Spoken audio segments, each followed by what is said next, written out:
안녕하세요. 절벽경제학 김민수입니다. 오늘 이제 저랑 여러분 며칠 전에 19년 국가직 7급 문제 봤었죠. 그 경제학 풀이 할 텐데 이번 시험의 특징이 여러분 제가 볼 때는 첫 번째로는 수치 문제가 어려운 문제가 두 문제 정도만 나오고 나머지는 되게 쉽게 나왔어요. 물론 이제 그 중에 한 문제는 시간을 좀 잡아먹기 위한 문제고, 근데 이제 평소에 기출 문제를 많이 풀어봤다면 그 문제는 쉽게 풀었습니다. 우리 뒤쪽에 가면 이제 17번 문제네요. 시간을 잡아먹기 위한 문제지 어려운 문제는 전혀 아니었고, 우리 이제 저기 10번 문제쯤에서 우리 여러분 소비자 이론 응용 문제에서 노동여가 선택 문제 있었죠. 그걸 예산선을 여러분 기울기가 변하는 형태의 예산선을 가지고 문제를 냈는데, 요게 이제 한 10년도 넘었을 거예요. 아마 전에 제 기억으로는 옛날에 이제 간평사 문제 요 비슷한 형태가 한번 나왔었는데, 그걸 이제 국가직에서 한번 응용을 했는데, 요 근래 이제 기출 문제를 푸시던 분들은 요 문제가 아마 없었기 때문에 조금 당황을 하셨을 거예요. 그거 빼놓고는 나머지 문제는 개념 문제. 그러니까 두 번째는 개념 문제에 상당히 좀 충실했어요. 그러니까 이제 아마 개념에 이제 충실했던 친구들은 조금 더 이제 시간의 여유를 갖고 풀 수 있었지만, 개념 문제 때문에 잠깐만 이거 이러면 뒤에서 어떻게 좀 시간이 모자라서 버벅거린 경우가 많이 있을 수 있는 그런 형태 문제거든요. 전체적으로 보면 그렇게 쉬운 형태는 아니었고요. 중정도에서 약간 높다. 제가 보기엔 아까 그 두 문제 때문에 좀 힘들었지 않을까. 물론 여러분 중간에 지금 이제 그 오답 뭐라고 해야 됩니까? 아무튼 정답이 잘못됐다라고 요구하는 그런 경우가 있는데, 그건 이제 좀 이따 들어가서 6번 문제인데요. 가체기억 6번 문제인데 설명을 해드리겠습니다. 일단 들어가 보겠습니다. 자, 1번 인플레이션과 관련된 설명을 옳지 않은 것은, 여러분 뭐 아주 쉬운 문제죠. 1번은 항상 여러분 가뿐하게 풀고 가도록 합니다. 자, 옳지 않은 것, 예상치 못한 인플레이션입니다. 그렇죠? 예상치 못한 인플레이션은 채권자와 채무자 사이의 소득 재분배를, 그렇죠? 예상치 못한 인플레이션이 발생하면 여러분 당연히 누가 유리하죠? 그렇죠? 여러분 무조건 채무자가 유리하겠죠. 인플레이션이 발생하게 되면 채권의 가치는 떨어지게 되니까요. 자, 우리 피셔 방정식 너무 잘 알아요. 그렇죠? 실질 이자율은 이퀄로 됩니까? 명목 이자율 마이너스 물가 상승률이에요. 그러니까 명목 이자율을 중심으로 여러분 공식을 만들면 실질 이자율 플러스 어떻게 되는 거죠? 그렇죠? 실질 이자율에 인플레이션을 더한 것이다. 너무 당연한 얘기겠죠. 자, 그리고 3번은 우리 필수 곡선 시험률과 인플레이션 사이의 관계, 더 정확하게 얘기하면 단기겠죠. 그렇죠? 장기는 여기에 일반적으로 이제 수직으로 서 있어 버리니까요. 자, 그리고 4번 이제 피셔 효과에 따르면 인플레이션율의 상승은 여러분 실질 이자율을 변화시키는 게 아니라 뭘 변화시켜야 되죠? 그렇죠? 명목 이자율을 변화시켜야겠죠. 그러니까 답은 뭐죠, 여러분? 4번이겠죠. 그렇죠?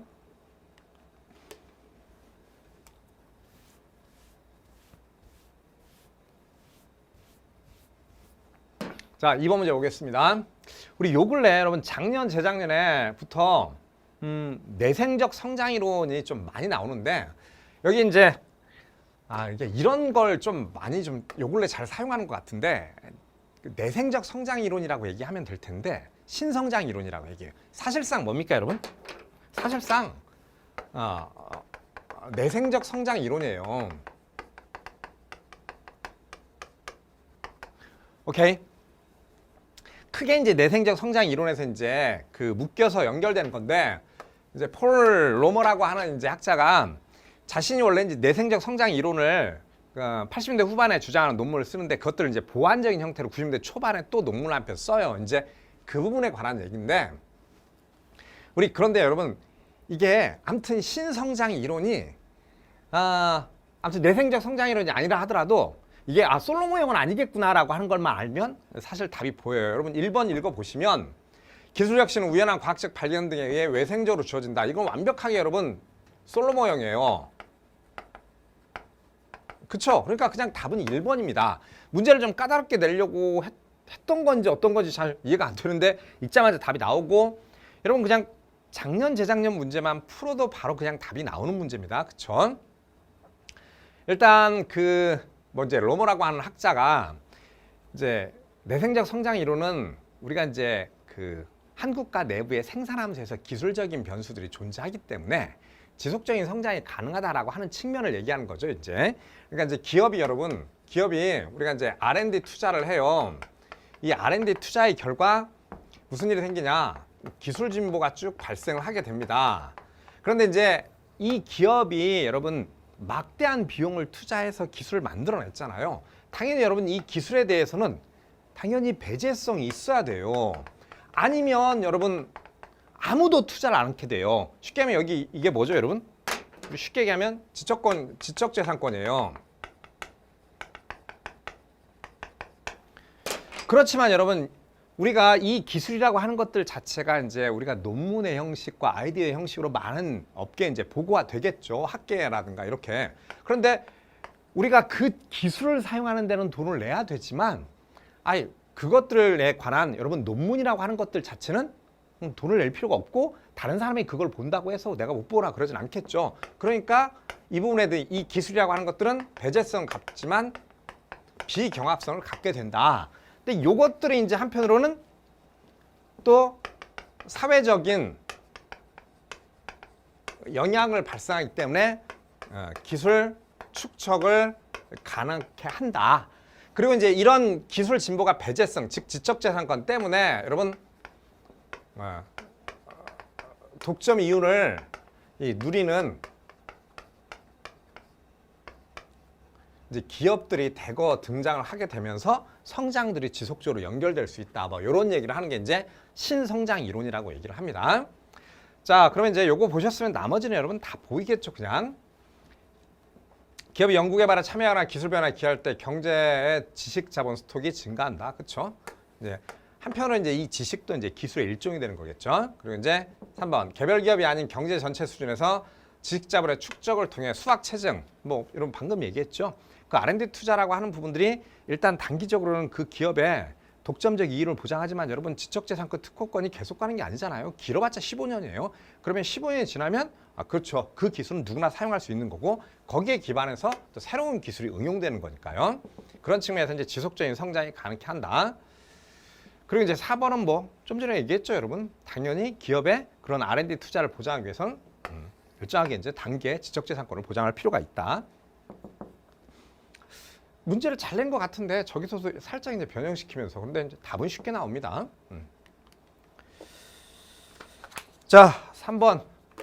여러분 저기 뜬금없이 가끔 저기 중앙은행은 부정하는데 가끔씩 이렇게 몇 년에 한 번 단위로 꼬박꼬박 얘기가 나와요. 리디노미네이션. 우리 뭐죠, 여러분? 화폐 단위를 축소시키는 걸 의미하는 거죠. 사실 여러분 우리나라 화폐 단위가 외국에 나가다 보면 과도하게 좀 높아요. 그쵸? 우리 이제 1달러, 그러니까 이제 뭐 이제 요 근래 이제 1,200원까지 올라가는데 1달러 뭐 1,000원 이렇게 잡으면 여기는 1인데 물론 이제 아랫단 이제 센트가 있긴 하죠. 그쵸? 1인데 우린 1,000이기 때문에 그런 측면에서 이제 좀 리노미네이션을 얘기를 하고 있는데 여러분 위험 부담이 어마어마하게 커요. 그래서 아무도 이건 정말로 요즘 같을 때 이게 불가능할 거예요. 이걸 하려면 여러분 정부 차원에서요. 완벽하게 새벽에 여러분 어떻게 돼야 되죠? 아무 거래도 안 되는 글쎄 그런 시간이 있을까요? 거래를 못하게 한 새벽 3시에서 4시 사이 거래를 중단시키고 한순간에 화폐 단위를 어떻게 됩니까? 낮추고 그 다음 날부터 모든 거래는 새로운 화폐 단위로 이루어지게 하는 형태들. 그리고 완벽하게 어떻게 됩니까? 그 전 가격을 통제해 놓지 않은 이상은 경제적으로 많이 혼란이 있습니다. 그래서 정부 차원에서 쉽게 하려고 하지를 않죠. 중앙은행도 감히 얘기를 못 합니다. 근데 희한하게 자꾸 언급이 돼요. 그래서 아마 이제 시사적인 형태로 된 것 같은데요. 일반적인 설명을 옳지 않은 것은 화폐 단위 변경에 따라 큰 단위 금액의 표기가 간소화돼요. 뭐 금융거래 시 오류 가능성이 뭐 그렇죠. 뭐 사실 뭐 가끔 아주 조금 나온다 하더라도 오류 가능성이 있으니까 그렇게 감소한다고 할 수 있겠죠. 자, 자국 통화의 대외적 위상을 높일 목적으로 시행되기도 한다. 그렇죠. 이제 1달러 1,000원이라고 하면 이제 액면 그대로 여러분 대비되면 우리나라 화폐 가치가 되게 너무 낮아 보이잖아요. 그렇죠? 가령 이제 저기 뭐죠? 우리 엔화 같은 경우도 우리 100엔당 뭐 1,000 얼마 이렇게 잡으니까요. 그렇죠?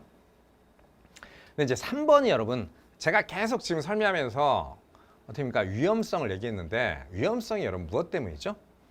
인플레이션을 부추길 수가 있어요. 우리 여러분 보세요. 이게 저나 여러분 같은 경우는 잠깐만 1달러 1,000원에서 1달러 100원, 즉 1,000원 단위를 100원으로 낮추잖아요. 그렇죠? 그럼 우리는 다 그렇게 쉽게 상품 가격을 계산하면 우리가 가령 이제 어떤 캔 음료가 800원이라고 생각을 해보세요. 그럼 800원 냈던 걸 80원을 내면 되잖아요. 근데 그 과정에서 우리가 지금 머릿속이 이 화폐 단위가 헷갈리는 경우가 있어요. 우리 여러분 보세요. 지금 20원은 여러분 바닥에 떨어지시면 안 주워요. 우리 요 근래 100원도 잘 안 줍습니다. 근데 그 20원이 여러분 어떻게 되죠? 사실상 리디노미네이션을 하면 200원이 되거든요. 근데 그 과정에서 은근슬쩍 여러분 소매상들은 가격 올립니다. 생각보다 이런 물가 상승률이 앙등하는 상황이에요. 우리 머릿속에 그게 정확히 정립이 안 돼요. 가령 여러분 우리가 뭐 이제 국수 같은 걸 한 끼 사 먹을 때 4,500원하고 5,000원, 500원 차이 별거 아니라고 생각하는데요. 실제로 화폐 단위가 바뀌면 그 500원, 5,000원이 되는데 이것들이 그 과정에서 여러분 이런 형태로 물가 변동이 발생할 수가 있어요. 오히려 붙이는 상황이 될 때 이것 때문에 여러분 안 하려고 합니다. 정부 입장에서 문제가 커지니까요. 사실 리디노미네이션이 되려면 뭐라고 할까요? 사회에 아주 급진적인 변동 상황이라든가 뭐 이런 게 되지 않는 이상은 쉽지 않습니다. 그리고 여러분 우리 이제 4번 우리 이제 세케인사파가 쓰는 이제 용어죠. 메뉴 비용이라고 하는 거죠. 말 그대로 여러분 메뉴판을 바꾸는 비용이죠. 그러면 여러분 화폐 단위를 아래쪽으로 낮췄다 하더라도 모든 여러분 어떻게 가격표를 다 바꿔야 돼요. 한 국가 전체적으로 보면 어마어마한 여러분 비용이 들어가겠죠. 여러분 생각해 보세요. 모든 여러분 은행의 시스템, 기업의 시스템 가격표를 다 바꿔야 됩니다. 뭐 여러분 국민연금을 계산하는 것부터 해가지고요. 상대적으로 이게 좀 박탈감을 줄 수도 있어요. 그래서 상당히 위험한 측면이 있겠죠. 자, 4번 보겠습니다. 조금씩 여러분 경쟁률이 올라가면서요. 문제 유형을 형식적인 측면에서 조금씩 바꾸고 있거든요. 뭐 난이도가 급격히 올라간 건 아니고 작년에 좀 난이도가 좀 올라갔었죠. 근데 이제 형식들을 여러분 똑같이 이제 우리 저기 뭐죠, 여러분? 리카도 이제 비교 이론 문제인데 원래는 항상 여러분 표를 줬었어요. 그렇죠? 우리가 이제 생산비라든가 생산량의 표를 줬는데 그걸 이제 생산 가능 곡선으로 주고 생산 가능 곡선을 그려서 문제를 풀이해 봐라. 그렇게 지금 요구를 하고 있거든요. 우리 바꾸면 여러분 y는 40-4x고 바꾸면 y는 여러분 3으로 나누니까 20-3분의 2x가 나옵니다. 자, 그러면 우리가 지금 양국에 지금 생산 가능 곡선이 이런 형태로 주어져 있는 상황에서 이게 x겠죠. 여러분 qx예요. qx. 자, 그리고 y가 있으면 여러분 일단 우리가 갑국의 y 상황은 저희가 40이고 여기가 10이 되겠죠. 그리고 이제 x가 여기면 y는 20개고 여기 y제를 0으로 만들면 여기에 30개가 들어가야겠죠. 그러니까 이렇게 얘기하면 여기가 이제 20, 여기가 이제 30 이렇게 이제 표시할 수가 있겠죠. 그런데 여러분 생산 가능 곡선이 이렇게 교차하는 형태가 되면 그냥 여러분 요게 여러분 어디 국가죠? 요게 지금 갑이에요. 그리고 요게 지금 을입니다. 그냥 y제는 갑국이 절대 우위가 있고 x제는 을이 절대 우위가 있다라고 하는 것들. 왜냐하면 뭐 상대적으로 여러분 산출량이 더 많다라고 하는 것들이 보여요. 그리고 여러분 우리가 뭐 여러분들 연습 많이 했겠지만 생산 가능 곡선의 기울기 있죠? 이 기울기가 기본적으로 뭐가 되죠, 여러분? 이 기울기가 그렇죠, 기회비용이 된다라고 하는 거 기억나시죠? 생산 가능 곡선의 기울기가 기회비용이 된다. 즉 정확히 얘기하면 x제 기회비용이 되겠죠. 그러니까 갑국의 x제 한 단위의 기회비용은 여러분 어떻게 되죠? 10분의 40이니까 어떻게 됩니까? 4가 나오겠죠.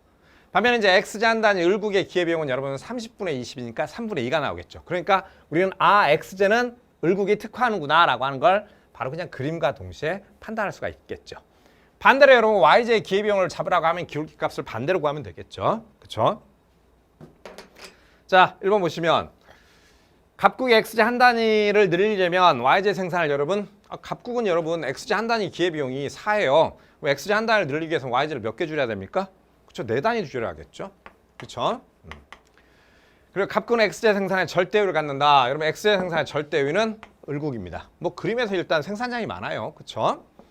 그러니까 답은 3번이 나오겠죠. 사실 요것만 여러분 정확히 그렸으면 그리고 뭐 문제 풀이하는데 아무런 문제가 없었을 겁니다. 4번 하나 좀 잘 낸 것 같아요, 여러분. 선제에서요. x제와 y제의 교역비율이 1대1이라면 우리 이제 x제 한 단위를 중심으로 여러분 교역 범위를 구하면 어떻게 되죠? 두 국가 x제 여러분 기회비용을 작은 거 앞에 쓰고 그렇죠. 큰 거 뒤에 쓰면 되죠. 그렇죠? 그러면 y제 뭐가 되죠, 여러분? y제 그렇죠. 3분의 2단위. 그다음에 y제 여러분 어떻게 되죠? y제 4인데 1대1 x제 한 단위하고 여러분 y제 한 단위가 1대1이면 이건 여러분 누구 요 입장은 누구겠죠? 요건요? 아, 요게 을국이겠죠. x제를 특하는 건 을국이잖아요. 그렇죠? 그리고 요게 누구 입장이죠? 갑국 입장인데 1대1은 이 범위 안에 교역 가능 범위 안에 들어가겠죠. 그러면 당연히 갑국만이 아니라 양쪽 국가 모두가 다 서로 간의 무역 이익을 창출할 수가 있겠죠. 물론 여러분 갑국에게 월등하게 이제 큰 이익을 줄 수가 있겠죠.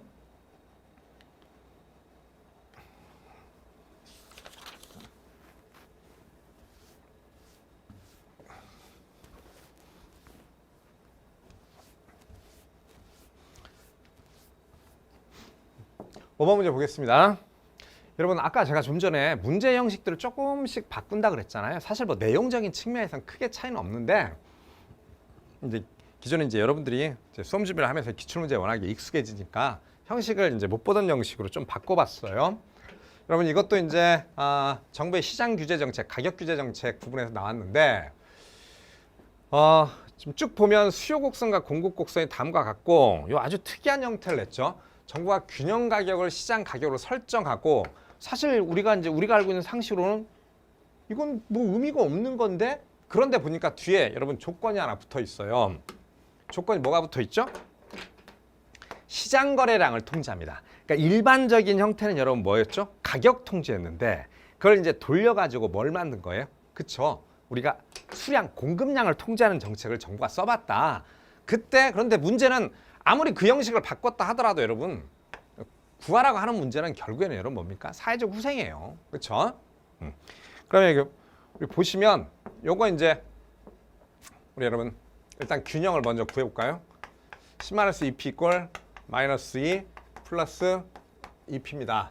자 어떻게 되죠? 넘기면 4p 이꼴 10이고 그러니까 가격은 여러분 3이고 거래량은 여러분 어떻게 되죠?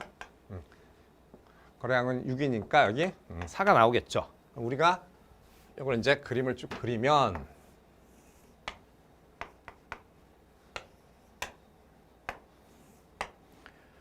자, 맨 처음에 여러분 수요 곡선을 그리면 지금 이쪽은 얼마입니까? 10이 나오죠?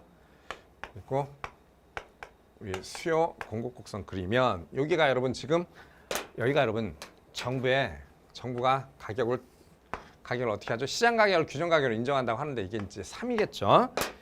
그런데 정부가 지금 여기서 이제 시장에서 자연스럽게 내버려 두면 여러분 여기가 4가 나오네요. 그렇죠? 4가 나오죠?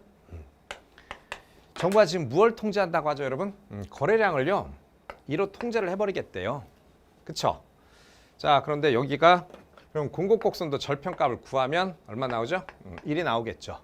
그러면 지금 소비자 잉여하고 생산자 잉여의 합이라고 구하라고 돼 있는데 어차피 여러분 지금 보시면 요게 여러분 지금 거래량이 자체가 작아지니까 원래 요거 삼각형이 소비자 잉여지만 사다리꼴이 소비자 잉여로 축소되고 이쪽도 마찬가지겠죠, 여러분. 이쪽에 사다리꼴로 생산자 잉여가 축소가 되겠죠. 근데 요걸 구하려면 이제 사다리꼴 면적인데 여러분 여기서 여기 이걸 이제 윗변이라고 하면 윗변의 길이를 알아야 되니까 2를 여러분 어디에다 공급곡선에 한번 집어넣고 수요곡선에 한번 집어넣으면 이제 각각의 점들을 알 수가 있겠죠. 이게 2고 이게 여러분 4예요. 그러면 여러분 양쪽의 사다리꼴 면적이 완벽하게 대칭적이라고 하는 게 보여요. 그쵸? 이해되시죠? 왜냐면 여기서 여기까지 2, 또 여기서 여기까지 2고 높이도 여러분 어떻게 됩니까? 2가 되겠죠. 그러면 그냥 사다리꼴 면적 2개 하나 구해서 곱하기 2 해주면 되겠죠, 여러분. 그러면 여러분 사다리꼴 면적 구하는 공식 2분의 밑변 곱하기 높이 여기 2, 1 3 곱하기 여러분 높이 얼마죠? 2예요. 그쵸? 그러면 6인데 2로 나누면 여러분 얼마죠? 3이죠? 그러면 이 하나가 여러분 소비자 잉여가 지금 면적이 3이라고 하는 건데 얘하고 얘가 이제 대칭이니까 3 곱하기 2 하니까 여러분 뭐 2개가 있는 거니까 사회적 후생은 여러분 어떻게 되죠? 유기당하봅니다. 그냥 문제의 의도는 이쪽에 잠깐만요. 그래프 좀 잠깐 보겠습니다. 문제의 의도는 여러분 저걸 읽고 요 그림을 그릴 수 있는지 뭐 그런 의도였던 것 같아요. 오케이? 우리가 이제 워낙에 이제 가격 통제하는 형태로 이제 뭐 사회적 이익을 구하는 문제가 많이 있었는데 그걸 이제 뒤집어 놓고 형식들을 이해하고 있는지. 그러니까 이제 정부 차원에서 정부가 아니라 이 출제진 입장에서는 학생들이 생각보다 이렇게 문제를 암기해서 푸는 경우가 있다라고 판단한 건지 문제를 좀 못 알아듣게끔 하려고 하는 의도가 있었다라고 하는 생각이 계속 들거든요. 쉽죠, 여러분? 연습 많이 하신 분들은. 그리고 이제 앞으로 준비하시는 분들도 그러니까 조금 경제학에 대한 개념들을 이해하고 접근하려고 하셔야 됩니다. 그래서 문제가 이런 형태의 형식을 바꾼다 하더라도 거기에 조금 이제 바로바로 이제 정할 수 있는 능력이 있어야겠죠. 자, 그 다음에 6번 문제입니다. 우리 이제 제가 어젠가 이제 자료를 보니까 요 문제 가지고 지금 말이 많아요, 여러분. 요 문제 가지고 이게 지금 시험 출제 쪽에서 저희 발표한 정답이 2번인데 이게 답이 4번이라고 하면서 그 문제 정답이 오류가 났다. 그래서 시정해달라. 시정을 요구하는 측면으로 이제 이 문제가 얘기가 되고 있는데 결론부터 말씀드리자면 정답이 맞습니다, 여러분. 우리 이제 이걸 시정을 요구하는 친구들이 뭔가 좀 착각을 한 게 있는데 여러분 자 문제 보시면 불가능한 삼위일체라고 나와 있는데 우리 그냥 쉽게 이제 뭐라고 하죠? 트릴레마라고 해요, 그쵸?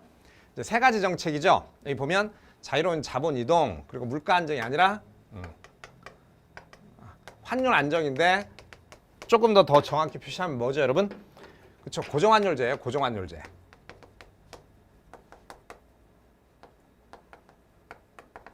그리고 그러니까 여기 이제 1, 2, 그다음에 이제 자유로운 통화 정책. 요 세 개가 이제 세 정책을 동시에 가져가는 것들이 어렵다. 불가능한 삼위일체 내지는 트릴레마라고 얘기를 하는데 여기에 대한 설명으로 이제 옳은 것만을 골라라라고 하는데 자, 여러분 우리가 이제 삼각형을 잠깐 그려보자고요.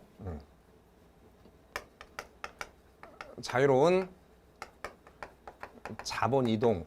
그다음에 여러분 우리 이제 고정 환율제.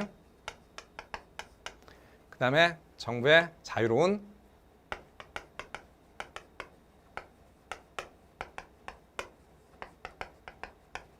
요걸 여러분 이제 불가능한 삼위일체라고 얘기를 하는 이유는 우리 이제 국제경제학 부분에서 여러분 그 환율제도의 변동 있죠.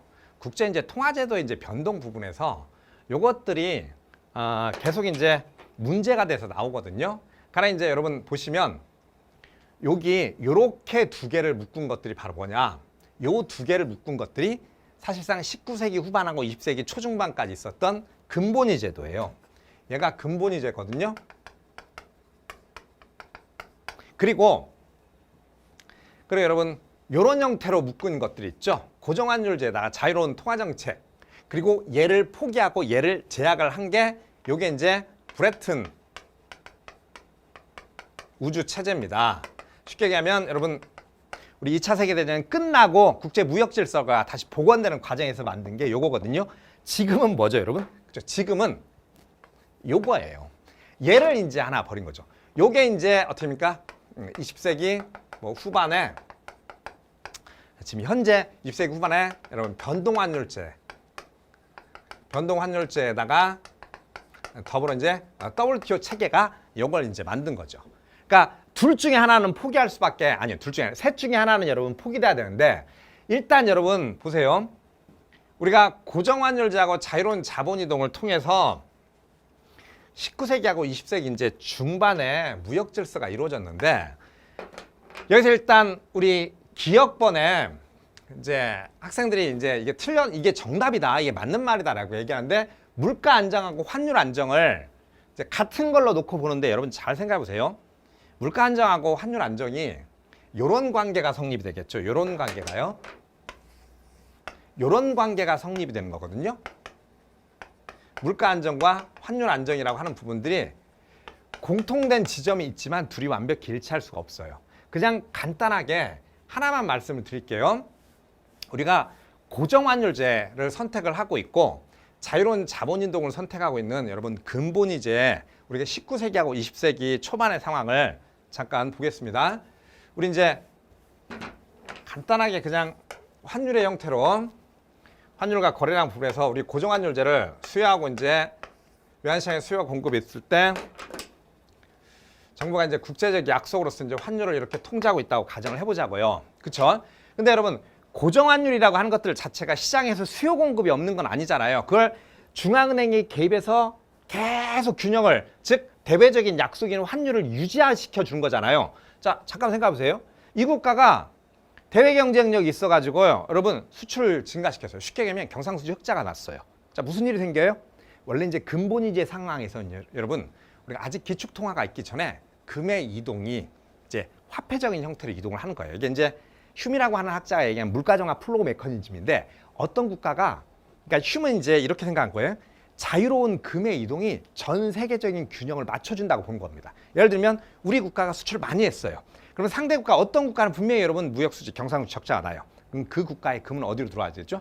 그렇죠? 오케이. 우리나라 들어와야 됩니다. 근데 우리나라는 모든 국가는 금에 준해서 통화를 만드는 거예요. 그럼 우리는 금이 잔뜩 들어왔어요. 금이 잔뜩 있기 때문에 무슨 일을 하죠, 여러분? 오케이. 어떻게 해야 됩니까? 통화를 방출해야 돼요. 자, 그런데 보세요.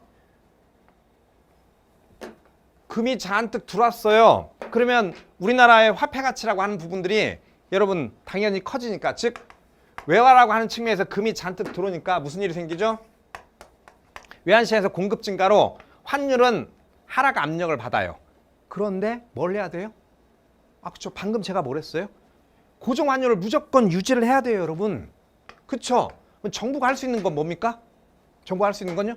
그쵸? 이걸 다 사들이는 거예요. 그럼 여러분 사들인다라고 하는 건 뭐예요? 그 금을 사서 대신 자국의 통화를 방출하는 거예요. 그러면 여러분 환율은 유지되지만 무슨 일이 발생하죠, 여러분? 오케이. 통화가 계속 방출돼요. 무슨 일이 생기죠? 물가가 올라갑니다. 그러니까 환율은 안정되지만 물가는 여러분 어떻게 되는 거죠? 올라가요. 근데 요게 기억번 이제 정답이라고 얘기하는 친구들은 환율 안정과 물가 안정을 동일하게 봐요. 우리가 피상적인 측면에서 보면 피상적인 이제 장기 환율 부분에서 이제 아마 그쪽을 공부하신 분들 같은데 장기 이제 환율 부분에서 결국엔 장기 환율은 통화량이 결정하는 거 아니냐. 장기 통화량 통화량이 증가하게 되면 환율도 상승하니까 둘은 같은 거다라고 생각하는데 지금 여러분 불가능한 삼위일체에서는 이 부분을 얘기하는 게 아니에요. 오케이? 그리고 이 부분들은 반드시 장기 상황을 전제하고 있는 것도 아닙니다, 여러분. 이해되시죠? 지금도 여러분 그건 여기 보시면 브레튼 우즈 체제에서도 마찬가지예요, 여러분. 이 고정환율제 부분이 이쪽으로 여러분 이동하게 된 배경은 요걸 유지하는 것들이 너무 어려웠었어요. 오케이?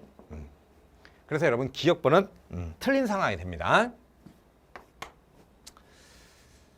그리고 이 이론에 따르면 자본시장을 완전히 개방한 국가가 고정환율제를 채택하는 경우 여러분 자본시장을 완전히 개방한 국가가 고정환율제를 채택하면 통화정책은 못 써요. 무조건 셋 중에 하나는 버려야 됩니다. 경기 조절이 가능하다. 전혀 그렇지 않죠. 경기 조절이 불가능합니다. 그리고 이제 이 경기 조절을 하려고 통화정책을 쓰다 보니까 고정환율제와 충돌하게 되고 국가가 경제적으로 여러분 경상수지 흑자에 계속 몰리다 보면 결국에는 뭘 포기하냐면 고정환율제를 포기했던 게 지난 20세기 초반에 역사에 있었어요. 그게 1, 2차 세계대전 사이에 그런 일이 벌어졌습니다.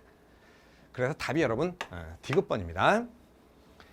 자, 고정환율제를 운영하면서 동시에 통화정책의 독립성을 확보하기 위해서는 자본 이동에 대한 제한이 필요하다. 요게 여러분 언제였냐면요.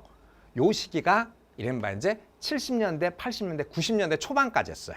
그리고 WTO가 등장하면서 그러니까 여러분 우리가 이제 IMF라고 하는 거 여러분들이 이제 얘기로 많이 들어봤을 텐데 그 전까지는 여러분 사실상 대부분의 국가가 고정환율제였어요. 우리도 마찬가지였고요. 그렇죠? 근데 그 고정환율제가 이제 뻥튀기 되다 보니까 안에는 이제 외환고국가 비어가고 있었는데 고정환율제를 상당히 높은 가치를 인정받고 있는 상황에서 이제 투기판이 벌어진 거였죠.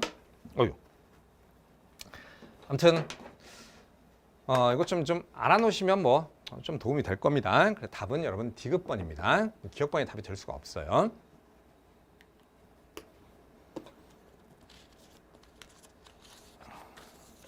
자, 7번 문제 보겠습니다.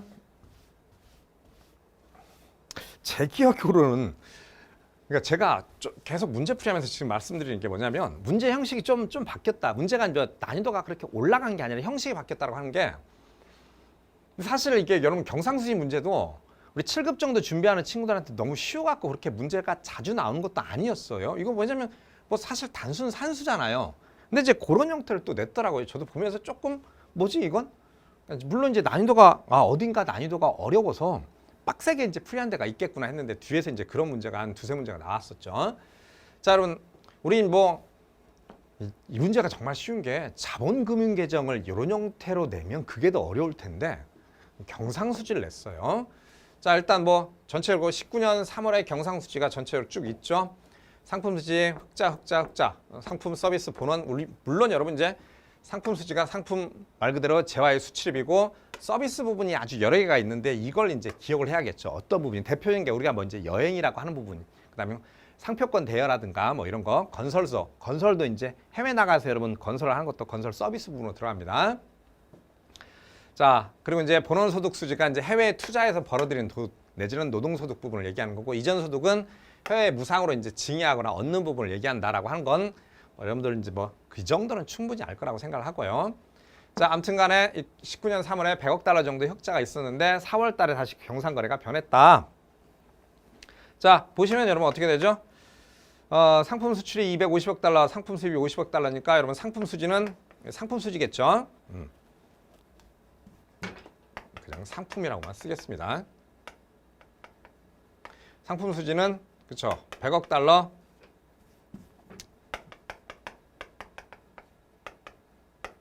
플러스 100억 달러 흑자가 되겠죠. 그리고 여러분 특허권 사용료는 어디에 들어가죠? 서비스 수지에 들어갑니다. 서비스 부분이 지금 플러스 30. 지급이네요. 지급이네요. 마이너스 30입니다. 그리고 해외로부터 80억 달러 해외 투자로부터 써 있으니까 여러분 본원 소득 수지입니다. 본원 소득 수지가 80. 그리고 해외 노동자 임금 20억 달러 지불이니까 이것도 여러분 본원 소득 수지인데 본원 소득 수지가 지급했으니까 마이너스 20. 소득 수지가 지금 보시니까 플러스 60이 나겠네요. 그쵸? 그리고 얘는 무상 원조니까 이전 소득 수지죠. 이전 소득 수지가 마이너스 90. 그 다음에 여객 수송료라고 써 있는데 이것도 여러분 서비스 수지입니다. 그러니까 서비스가 여러분 플러스 10억 달러가 되겠네요. 그쵸? 그럼 여러분 전체적으로 지금 플러스가 어떻게 되죠? 플러스가 190이 플러스 났고 여러분 190이 플러스 190인가요 지금? 아니죠. 여기가 지금 100이 아니라 여기가 여러분 200이죠. 그렇죠. 여기가 200이니까 제가 풀었던 기억 때문에 지금 여러분 290달러에서 140달러니까 여러분 전체적으로 경상수지가 290에서 지금 150달러 흑자가 나고 있는 거죠. 그렇죠? 자, 보겠습니다. 자, 보시면 그러면 이제 상품 수출액은 여러분 150억 달러 증가했다고 하는데 여러분 상품 수출액이 상품 수지가 여러분 주어진 상황에서 60억 달러예요. 상품 수출액은 우리가 얼마인지 몰라요. 그쵸? 수출액은 알 길이 없어요. 아니 우리가 이제 지금 상품 수출액은 250억 달러인데 그 전에 수출액이 안 나와 있어요. 그냥 상품 수출 마이너스 수입이 얼마나 됐다? 60억 달러가 돼 있으니까 수출액이 얼마 정도 증가했는지는 알 수가 없습니다. 자, 그리고 경상수 흑자가 100억 달러였는데 여러분 경상수 흑자가 약 150억 달러가 됐어요. 그러니까 흑자폭이 감소했다니까 틀렸고 서비스 수지는 여러분 어떻게 되죠? 마이너스 30 플러스 10이니까 마이너스 20이죠. 흑자를 여기서 보면 서비스 수지가 흑자인데 이쪽은 마이너스가 되니까 흑자가 아니겠죠. 그러니까 답은 4번이 되겠죠. 우리 본원 소득 수지가 지금 얼마죠? 50억 달러인데 이쪽에서 본원 소득 수지가 여러분 지금 어떻게 됩니까? 플러스 80 마이너스 20이니까 얼마죠? 플러스 60이 되겠네요. 그렇죠? 흑자폭이 지금 본원 소득 수지가 50억 달러에서 60억 달러로 증가했죠. 그렇죠? 이 부분이요. 그러니까 답이 4번이 되겠네요.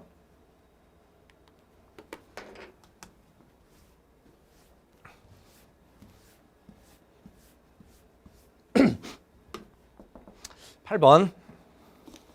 아마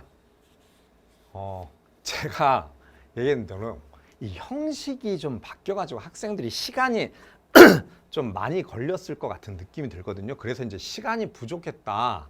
근데 이제 제가 이렇게 볼 때는 그렇게 어려운 문제는 아니었는데 계산 수치 문제가 한 2문제, 3문제 좀 까다롭게 나왔는데 거기서 시간이 걸렸나 했는데 그게 아니라 조금 이제 낯선 형태의 문제. 우리가 이제 사실 이걸 20분 내에 풀다 보면 여러분 잠깐 멈칫하면 심리적인 부담감이 있고 하잖아요. 그런 부분 때문에 그랬던 것 같은데 이런 형태도 좀 그랬던 것 같아요. 왜냐하면 이 진위계수를 이렇게 면적값을 가지고 구하라고 하는 문제도 저도 그렇게 많이 본 건 아니거든요. 그러니까 이제 전체적으로 이제 얼마나 정밀하게 알고 있는지 그런 걸 이제 측정하려고 했던 의도 같아요. 우리 여러분 진위계수라고 하는 부분이 우리 어디에서 측정하죠? 그렇죠. 로렌츠 곡선에 여러분 면적으로 측정을 한다라고 하는 걸 알아요. 그렇죠? 그러니까 얘를 이제 구하려면 지금 문제 상태에서 로렌츠 곡선을 구해봐야 돼요. 근데 여러분 로렌츠 곡선이 우리가 이제 정사각형처럼 보이나요? 정사각형이야 되는데 여러분 이게 정사각형이라고 가정을 해보자고요. 우리가 이제 이 정사각형에서 기울기가 1은 여러분 대각선이 있겠죠. 그리고 이제 x축을 우리가 인구 누적 합계라고 놓고 보고 y축이 여러분 뭐죠? 그렇죠. 소득 누적 합계가 되겠죠. 소득 누적이 되는데 이게 이제 각각의 100%, 100%라고 놓고 보는 거니까 그러니까 이게 이제 정사각형이에요. 그 상태에서 여러분 자 여기 문제를 보시면 국민 20%가 전체 소득의 절반을 가져간대요. 그러면 당연히 저 20%는 잘 사는 20%니까 여러분 여기에 우리가 이제 0에서 100이 있거든요. 여기는 이제 여러분 상위 80이라고 생각하고 이 끝쪽은 어차피 100이니까요. 그런데 우리가 이제 이 부분을 여기 소득 누적이 이 부분을 이제 딱 절반 50이라고 가정을 해보자고요. 그러면 20%가 50%를 가져가요. 그러면 쭉 여러분 이렇게 그어보면 조금 틀어졌죠. 우리 그리고 이것도 이렇게 연결하면 요점이라고 이제 가정을 해보자고요.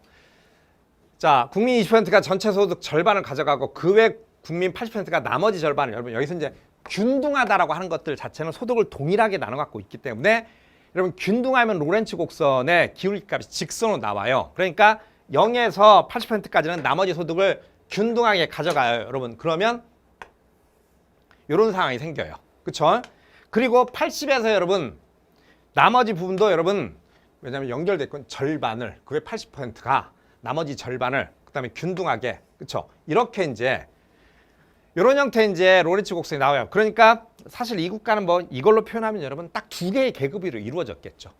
아래쪽 0에서 80%가 소득이 동일하고 상층 20%가 소득이 동일한 상황인데 여러분 이제 진위계수를 구하면 우리 여러분 뻔히 알아요. 진위계수가 어떻게 되죠? 우리 로렌츠 곡선의 이 사각형에서 가운데 즉 기울기가 1인 직선 부분 있죠. 이 직선 부분은 인구 누적하고 여러분 소득 누적이 정확히 기울기가 니까 1대1로 대응하는 거예요. 그러니까 얘가 완전 평등을 의미하는 거겠죠.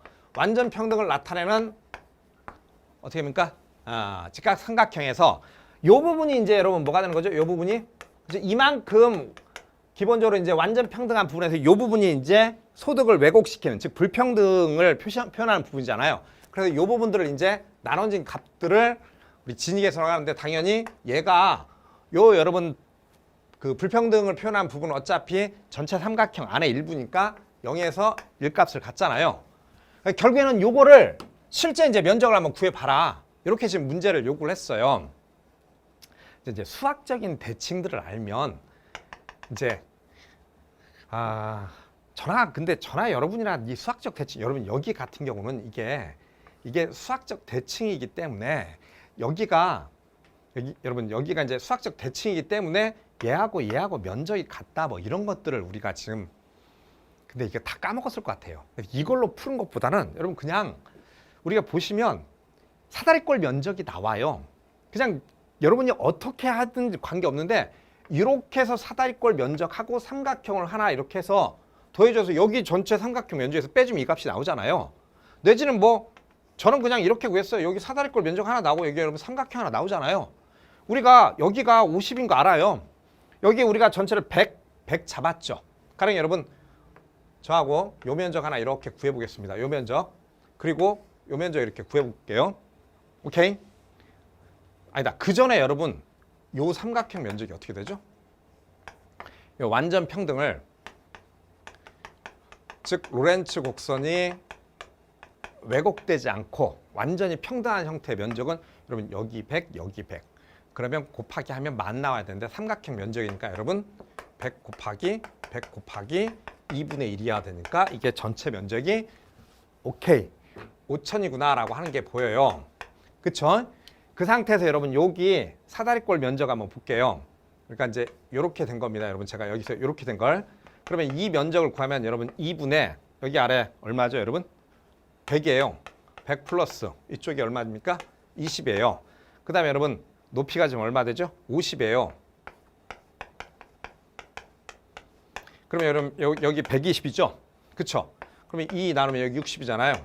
65 얼마입니까? 3000이에요. 그리고 여러분 이쪽에 삼각형 부분 이쪽에 이렇게 솟아있는 삼각형 부분 여기 여러분 밑변 곱하기 얼마입니까? 그쵸? 20 높이 얼마예요? 그쵸? 50 곱하기 2분의 1입니다. 그쵸? 얼마죠? 500이에요. 그쵸? 그러면 전체 면적은 여러분 5000이고 나머지 합쳐서 아 여기 나머지 부분이 3500이구나. 그럼 빼주면 여러분 얼마입니까? 아 그쵸? 이게 1500이에요 여러분. 그쵸? 그러면 여기다 그대로 여러분 대입을 해보면요. 여러분 5000분의 얼마입니까? 1500이에요. 그러면 500으로 나눌까요? 3, 그 다음에 10입니다. 그쵸? 얼마입니까 여러분? 0.3이구나. 바로 보이죠? 그쵸?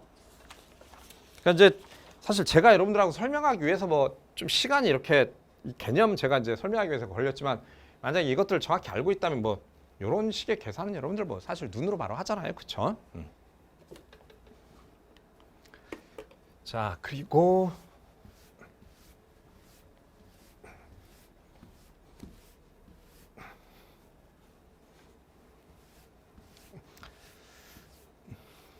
구 번째 보겠습니다. 저는 이게 이제 답은 쉽게 나오는데요. 괜찮은 문제 같아요. 그러니까 게임이론 문제에서 아주 잘 낸 문제 같거든요. 자 보겠습니다. 원래 이게 게임이론 문제가 워낙에 이제 쉽게 나와가지고 좀 이제 무시하는 경향이 있는데 이 정도 되면 정말 훌륭히 잘 낸 것 같거든요. 자, 우리 이제 여러분 게임표가 주어져 있고 양쪽에 이제 기업 A하고 B의 보수값이 주어져 있는데 저는 항상 그렇게 얘기합니다. 일단 여러분 뭘 해야 되죠? 우월 전략이 있는지 확인을 해보는 거죠.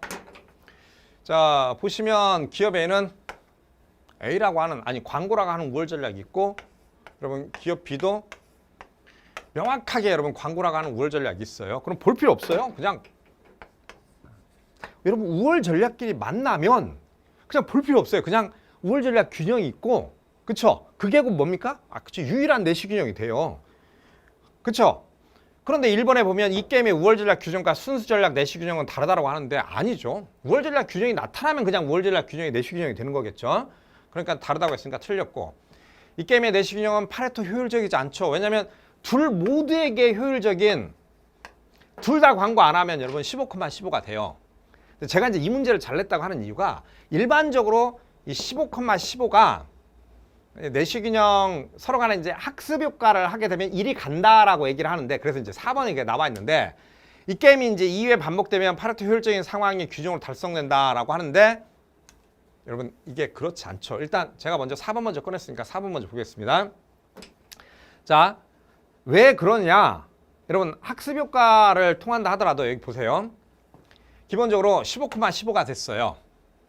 게임이 계속 여러분 반복되지 않는다면 여러분 게임이 계속 반복되면 이게 가능해요. 오케이? 근데 2회만으로 끝나면 즉 게임이 끝나는 상황이잖아요. 그럼 여러분 보세요. 지금 B가 광고 안 함을 선택을 했어요. 그러면 여러분 A는 어떻게 되죠? 그죠? 바로 위쪽에 무슨 일이 생기죠? 바로 위쪽에 자기가 광고를 하면 자기의 여러분 보수값이 20이 돼요. 기꺼이 여러분 A는 뒤통수를 뗄 준비가 돼 있어요. 기업 B가 이걸 너무나 잘 알아요. 제가 합리적으로 행동한다. 왜냐하면 2회 반복이라고 하면 이제 게임이 끝나요. 앞으로 협조적인 상황은 있을지 없을지 몰라요. 얘가 이리 갈 거기 때문에 얘가 그럼 광고를 선택함과 동시에 기업 B도 자신의 수익이 5가 되잖아요. 그렇지 않죠. 기업 B도 어떻게 됩니까? 네? 광고를 선택하면 다시 20이 되거든요. 그러니까 서로 간에 광고를 선택하고 서로 간에 광고를 선택하면 이게 여러분 어떻게 됩니까? 그래서 어떻게 됩니까? 1번 뭐라고? 순수 전략 내시균형이 된다고 얘기를 하는 겁니다. 이해되시죠? 그러니까 답은 여러분 뭐죠? 3번이 되는데 기업 A가 먼저 결정을 내린다. 여러분 A가 먼저 결정을 내립니다. 그럼 A가 여러분 보세요. A는 광고라고 하는 우월 전략이 명확히 있어요. 기업 B가 광고하건 광고 안 하건 간에 우월 전략이 명확하기 때문에 이걸 선택을 합니다. 그러면 기업 A 입장에서는 10 내지는 20입니다. 물론 여러분 이건 이제 순차 게임으로 이제 뭐 설명해서 이제 우리가 게임나무를 그리면 되는데 게임나무를 그릴 필요도 없겠죠. 그렇죠? 그런데 이제 B가 A를 관찰합니다. 그런데 먼저 결정했어요. 광고했어요. 당연히 B가 선택하는 건 10 내지는 5인데 뭐 얘기할 필요가 없어요. B는 당연히 광고를 선택하겠죠. 뭐 게임나무를 따로 그릴 필요가 없어요. 여러분. 그냥 눈에 보이는 거니까요. 그렇죠? 그러니까 답은 3번이 되겠죠.